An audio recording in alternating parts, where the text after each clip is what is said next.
This is James Wright Foley, an American citizen of your country.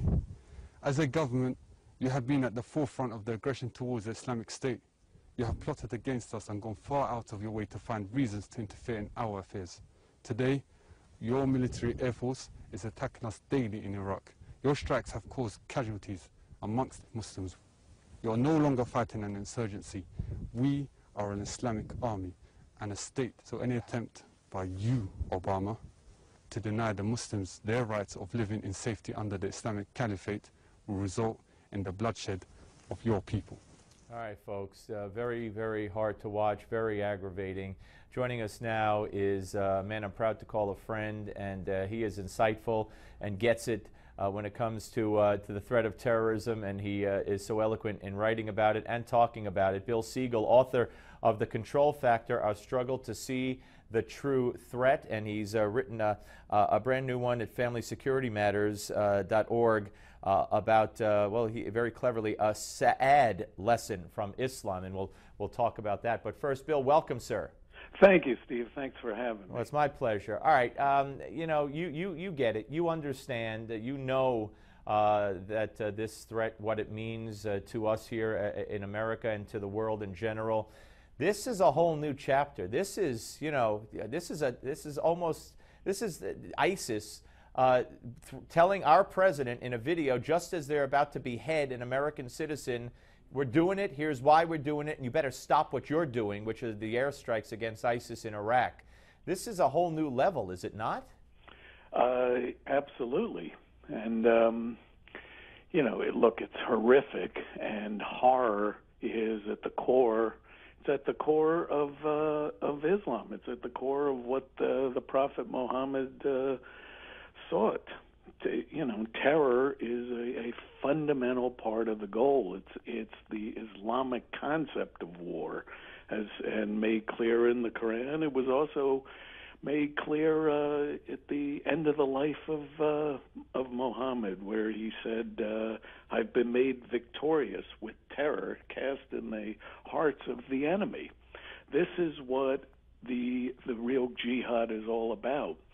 I regret that this may sound wrong, but I think amidst this horrendous act, and we all know there are going to be many, many more. I think there's a kind of, you know, almost devilish silver lining in that I think it's going to force the West to really have to give up some of the delusions it's been, by its own choosing, desperately hanging on to protect itself from seeing this threat for what it really is. Yeah, you know, we forget Daniel Pearl. That seems to have happened ages and ages ago. But this will maybe, once again, maybe, as you say, be a silver lining of sorts and a reawakening of just exactly what we're facing here. I certainly hope so. You know, what I was writing about in my book, one of the things is this is a threat that President Obama very craftily tried to minimize by saying it was Al-Qaeda. It's a piece of violence. But this is so much more than violence. Violence is just one of the levels on which the Islamic compulsion is expressed. And you've gone through this with various guests. You know, there's the violent jihad, but there's also the Muslim Brotherhood's civilization jihad, which is the infiltration and the so-called peaceful working of jihad to infiltrate and take over a country from within, that it's executing in Europe and in America.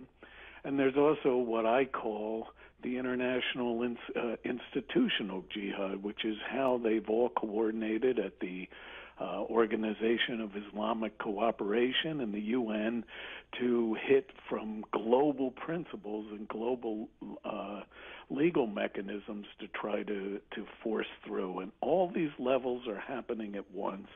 Different players are working, and one of the results of this group, which has actually declared a caliphate, is within all the members of jihad, they're not quite so sure yet how to respond to each other.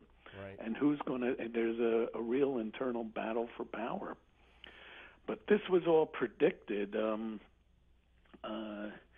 years ago. There was a journalist a Jordanian journalist, Fuad Hussein, who talked with, he had covered Zarqawi, and he went through, back in 2003, what he called the 7 phases for really developing the goals of jihad. Yeah, and you're so right to point out all the different parts of jihad. We have a couple of minutes left, Bill. Your piece at familysecuritymatters.org, Sa'ad, S''AD, Yeah. Lesson from Islam. Briefly, it talks about Israel's response to Hamas and other Palestinian terror groups, and how we could look back on Islam and see maybe how Israel should respond and be justified in responding. Well, let me preface, if I can take a second, that Islam is built around the life of Muhammad, and unfortunately most Westerners have no idea of the life of Muhammad. And what I tried to do in that article was show you that when Muhammad had full power, which is when he could really show who he was and what his principles stood for, the third Jewish tribe that he expelled from Medina, he wound up beheading. The estimates range from 600 to 900 men, all of the men in the Jewish tribe.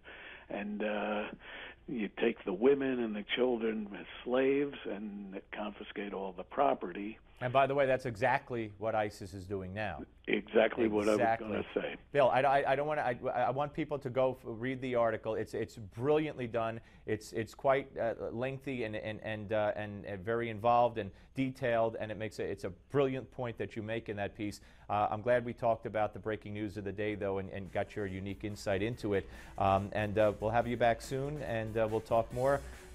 Read Bill's book if you haven't, The Control Factor, Our Struggle to See the True Threat, because, for many of us today, we have seen, maybe for the first time, not us, but maybe some of you, the true threat with this beheading video. Bill, great to talk to you, sir.